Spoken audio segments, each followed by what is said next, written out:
আসসালামু আলাইকুম viewers, cooking এক্সক্লুসিভে স্বাগতম। আশা করছি ভালো আছেন।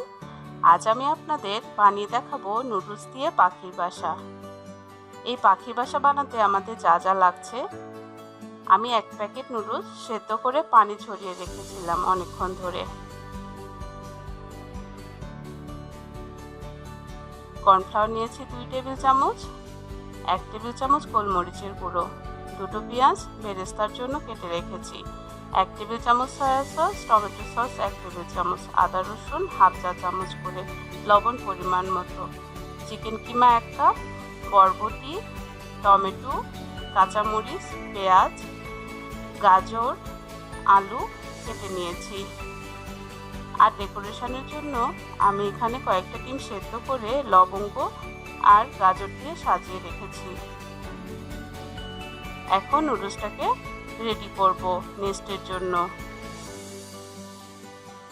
আমি যে কর্নফ্লাওয়ারটা নিয়েছিলাম সেটা একটু একটু করে আমি নুডলসের মধ্যে মেশাতে থাকবো।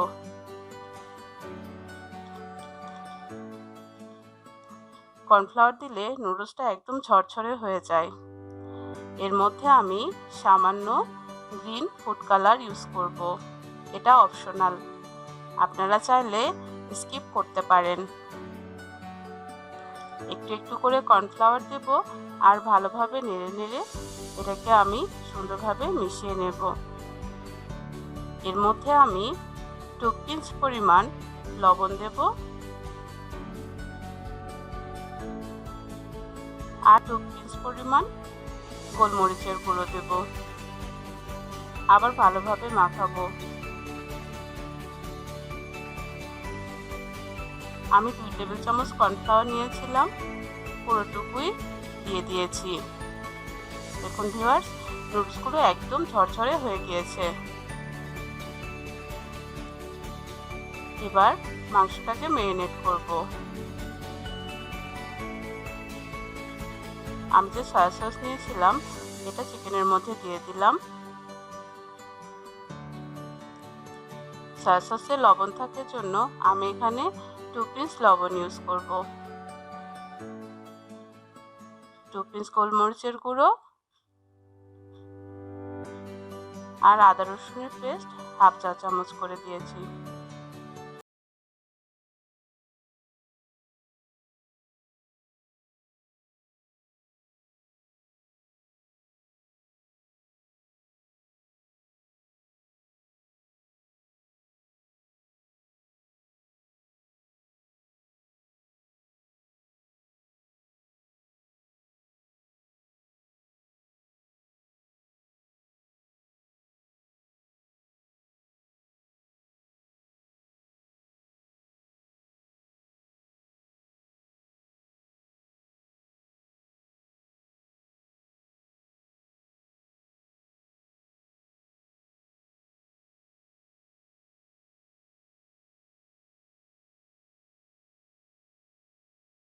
কিছুক্ষণের জন্য একটা ঢাকনা দিয়ে দেব।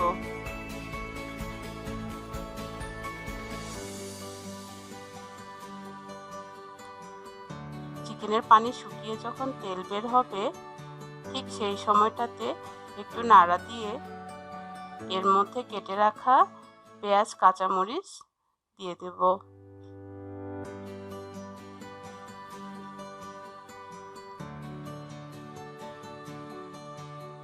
এরপরে একে একে গাজর, আলু, বরবটি, টমেটো ছাড়া বাকি সব উপকরণ আমি একসাথে মিশিয়ে নেব।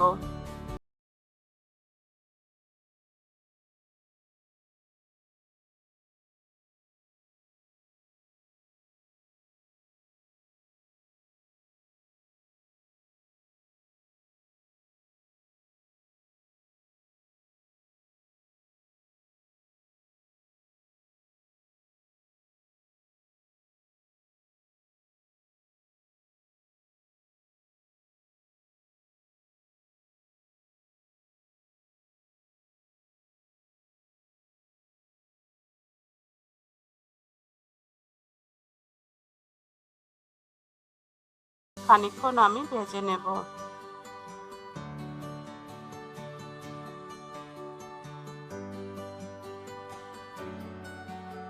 হাফ কাপ পরিমাণ পানি এর মধ্যে দিয়ে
সেট করতে হবে। তেলটাকে আমরা হাই হিটে অনেকক্ষণ ধরে গরম করব। আর একটা ছাঁকনিতে সুন্দর করে নুডলসগুলোকে সমানভাবে চারপাশে দিয়ে মাঝখানে একটা ডিপ হোল তৈরি করব। ঠিক এইভাবে।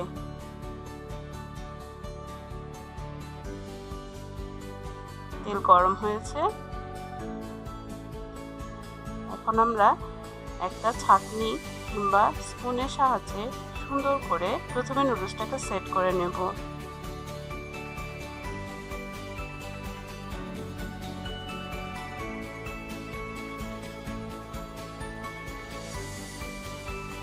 মাঝখানে একটা রাউন্ড স্পুন দিয়ে চেপে ধরে আস্তে আস্তে করে একদম মুচমুচে করে ভেজে নেব। তেলের উপরে বাবল দেখে বুঝতে পারবেন যে আপনার নেস্টটা তৈরি হয়ে গিয়েছে। যখন তেলের উপরে আর কোনো বাবল আসবে না, তখনই আপনারা বুঝে ফেলবেন নেস্ট একদম রেডি হয়ে গিয়েছে।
এবার সাজানো ডিম দিয়ে সুন্দর করে পরিবেশন করতে হবে। হয়ে গেল আমার নুডলস দিয়ে পাখির বাসা। তো ভিউয়ার্স, রান্নাটা যদি আপনাদের ভালো লেগে থাকে তাহলে কুকিং এক্সক্লুসিভের সাথে থাকুন। দেখা হবে পরবর্তী ভিডিওতে। আল্লাহ হাফেজ।